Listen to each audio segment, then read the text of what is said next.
ദിയ, ഇന്നെന്താ സ്പെഷ്യല്? ഞങ്ങള് ചട്ടിയില് കഞ്ഞി വെച്ചു.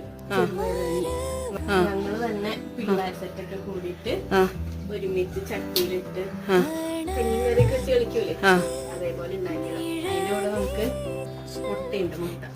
പ്ലാവലെ കൊണ്ടുള്ള സ്പൂണും റെഡിയാണ്.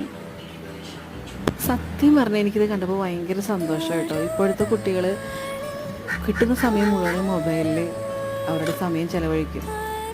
ഇന്ന് മക്കളെല്ലാവരും ഒരുമിച്ചിരുന്ന് ഇങ്ങനെ കഞ്ഞിയും കറിയൊക്കെ വെച്ച് അവരൊരുമിച്ചിരുന്ന് കഴിക്കണ കണ്ടപ്പോൾ പഴയ കുട്ടിക്കാലം ഓർമ്മ വന്നു, മൊബൈലുകളൊക്കെ ഇല്ലാത്ത കാലം.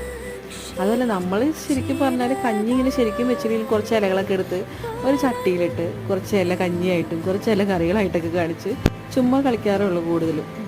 എന്തായാലും ഇതൊരു വല്ലാത്തൊരു അനുഭവമായിരുന്നു പിള്ളേർക്കും നമുക്ക് കാണുന്ന എല്ലാവർക്കും. അപ്പോൾ ഇങ്ങനത്തെ ഓർമ്മകളുണ്ടെങ്കിൽ ഒന്ന് പങ്കുവയ്ക്കണം കേട്ടോ. Okay, bye bye.